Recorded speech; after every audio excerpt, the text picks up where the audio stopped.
Alright guys, what's up? This is another long overdue video, but I decided, I'm on a roll here, so I might as well knock this one out. So, anyway, this is my long-awaited Electrolux 1451. I don't know if it's an E or not. I have to look again. Yeah, it's just a 1451. So I'm going to tell you something right now. The story on this machine is I always wanted one of these. I always wanted to find one. So I go on Marketplace, and the night previous I was watching some vacuum videos, and I was like, you know what? I see one of these in the background. I'm like, how cool would it be to have one of those? And I go on Marketplace just for shits and giggles, and this popped up for 100 just listed, and it kind of looked to be in like sorry condition. I was like, 100's a little too steep for something like that. I was at least able to talk them down to 80, which is still kind of too much, but at least for the condition it was in. Now I guess you could say it's worth 80. I dare say 100, but I digress. There's probably somebody out there to pay that much for it, given it's a very rare vacuum. But it is also very complicated to take apart, but I did with flying colors, getting it all taken apart and putting back together.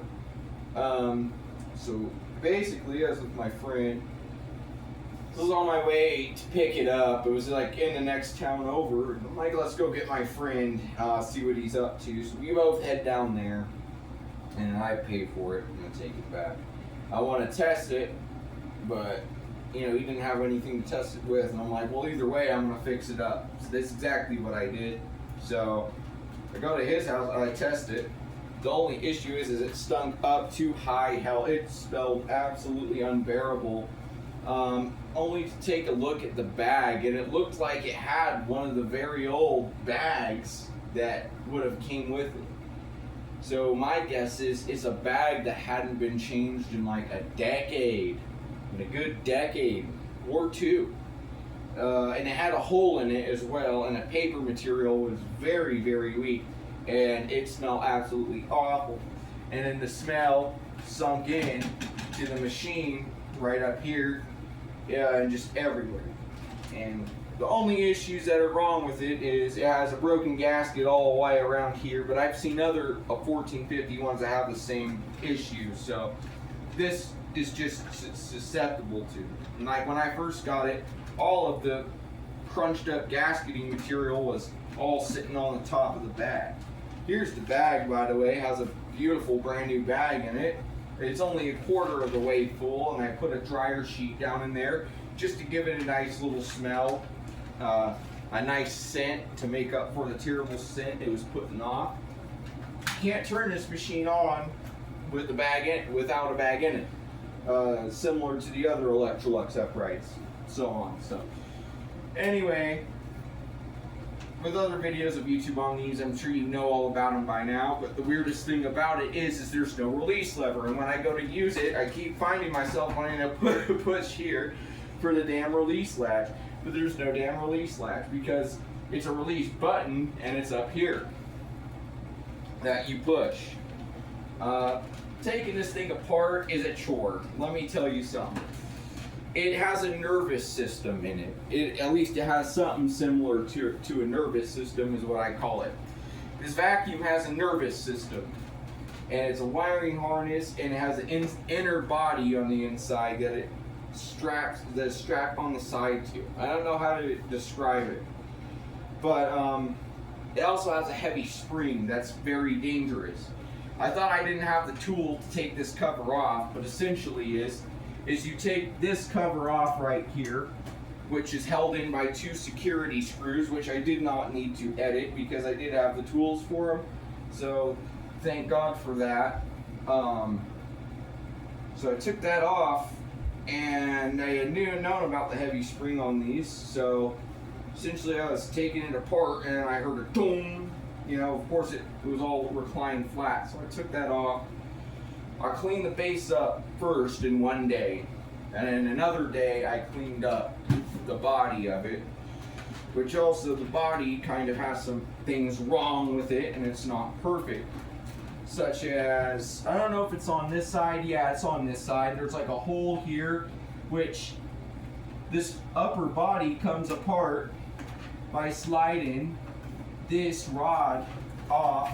I can't do it on camera because it's, you know, it holds actually really well, but this is another issue right here. Is that was just broken off, so that's sad kind of, but it's old, it's to be expected. So what else?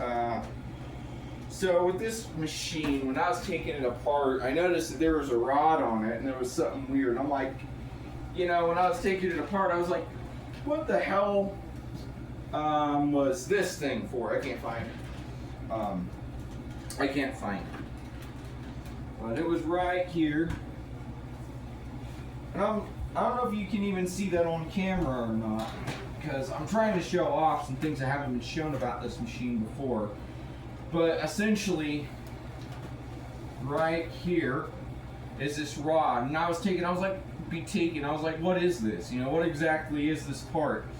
Well, it turns out, if your machine ever got clogged back in the day, you could take this out.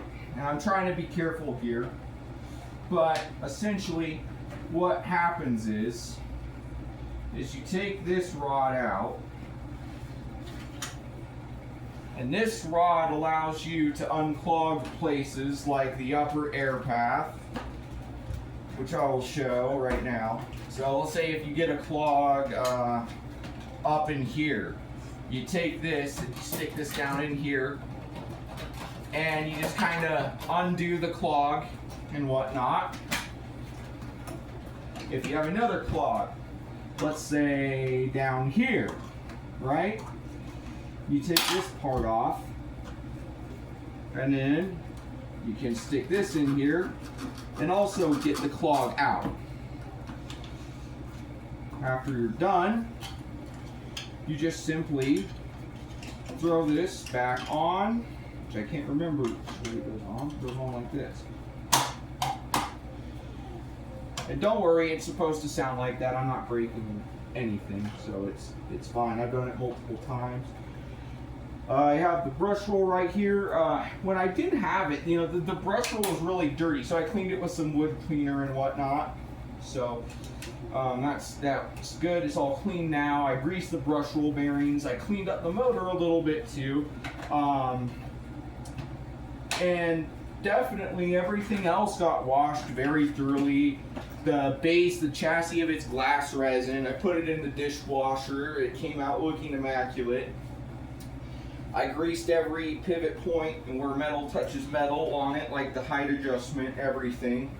It smells nice, it looks nice, and it runs pretty nice too, so we'll give it a run right now. I have to turn off my air conditioner because the outlets are hooked up to the same grid, which isn't really a good design, but it's whatever. So I'm going to plug it in right now. I'm going to make sure it's off and show some other things off about it right now. So right now I have it on low pile. I hope I got everything on video that you guys needed to see about it. So we'll see after I make it, but pretty much we're going to run it right now in first person. So we'll do that. So we'll turn this on. But one thing before I continue, if you have no bag in it, well, your light comes on. And I don't know if it'll turn on once I close it, but it turns on once I close it. So, you push down here. It's very quiet. And also, please note, this being a vacuum from like the early 70s, it has a height adjustment, but our rugs are rugs, they're very low pile.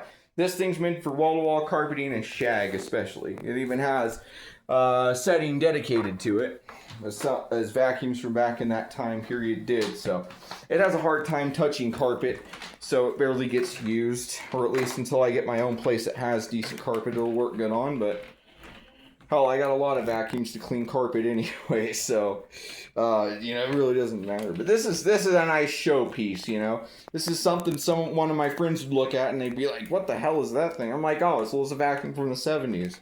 And they're like, "Oh, where'd you get that?" I'm like, "Oh, Marketplace."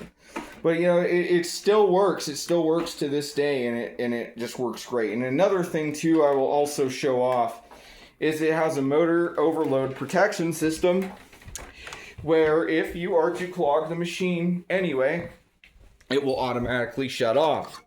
So I'll take this out again here, and then I'll turn it on right now. Your exhaust is right here. It exhausts from the height adjustment,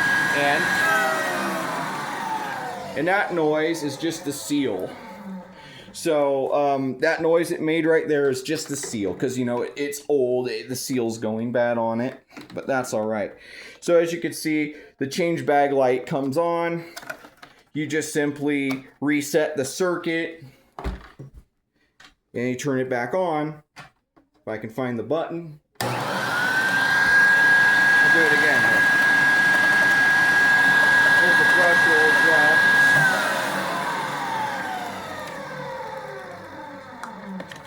Shuts off. So that's if you clog the machine. So everything on this vacuum was really actually well thought of, but just the way it was executed is just it's very over engineered. But surprisingly, it being still very over engineered, still is pretty kind of simple to service. But I will say the biggest pain is once you get this body off this machine, or once you get the body off the base of it. Good luck trying to put it back together. Good luck. That's all I have to tell you. That's the hardest part. The hardest part about working on this thing, God forbid you have to take the body off of the base.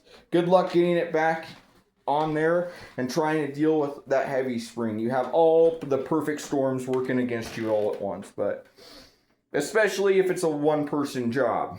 But I was able to do it, so but it was hard. I ain't gonna lie, it was very hard. So anyway, this is a nice light up light right here. I'll let you look at that. How it's illuminated. It's just very nice. I love that, and it just stays on. So yeah. Anyway, rambled on enough here. I will run this thing for you guys. Now let me just move a few things out of the way as well. Okay.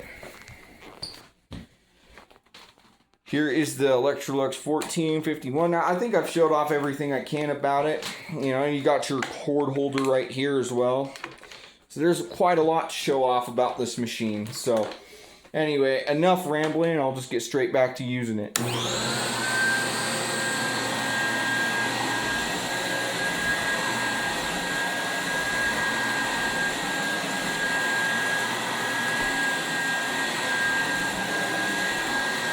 It does touch the carpet, but also the bristles are very soft on it, so.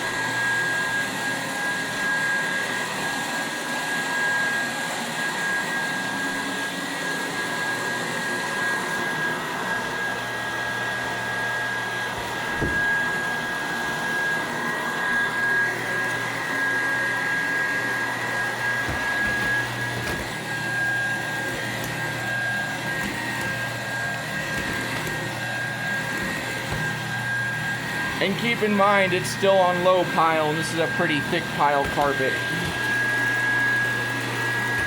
This right here is like normal to it.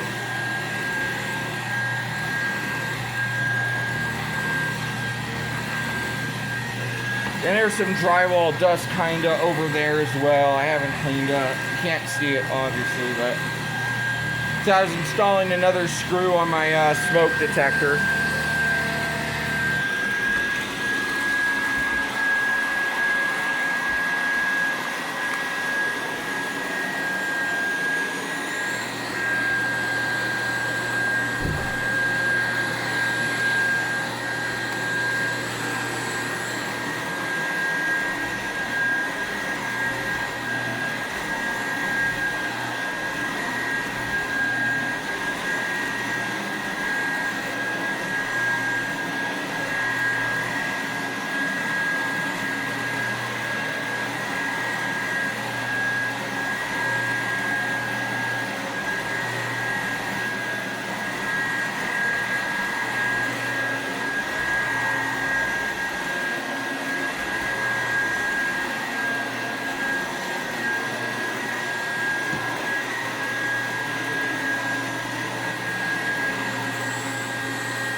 I can't get that piece of paper right there.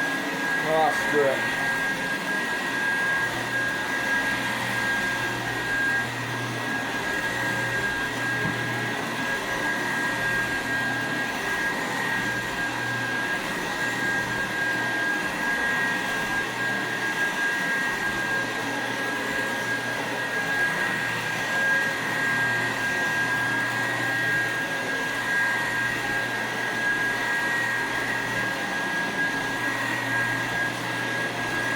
Keep in mind too, this carpet could still really use the cleaning. Like, you can still really use the cleaning. It's still a pretty dirty carpet.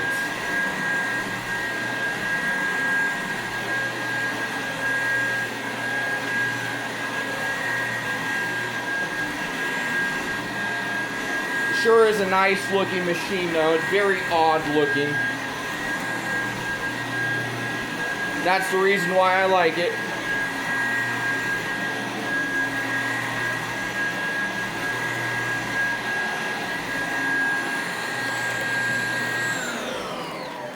Other things to say about this machine. It has a magnetic clutch in it.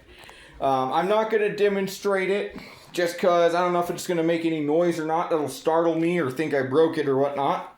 And it is old anyway, so I don't want to do that. But it has a geared belt, has a 2-belt system, and one comes from here. There's the motors. The motor's at the base right here. And the weird thing about it is the motor's at the base, but it's a clean air machine. Usually vacuum cleaners at this time, if they had the motor at the base, it's usually a direct air machine and the fan's facing down. But it's a clean air machine, the motor's facing to the side. You got a duct running this way, you got a duct running that way. Or sorry, the duct runs up through the back. Later models had a duct run up through this side, which were like the more ones that would like say heavy duty on it. But you have a belt that comes down here. You have a clutch that's somewhere right around here. It's a magnetic clutch, and I opened that thing up. And essentially, it is kind of cool. There's a magnet on this side, a magnet on that side, and they attract together. But somewhere in between these two magnets, there's opposite sides polarizing each other. And that goes for vice versa of them. So you have a opposite side, a positive side, and opposite side. So when you twist it, they come apart.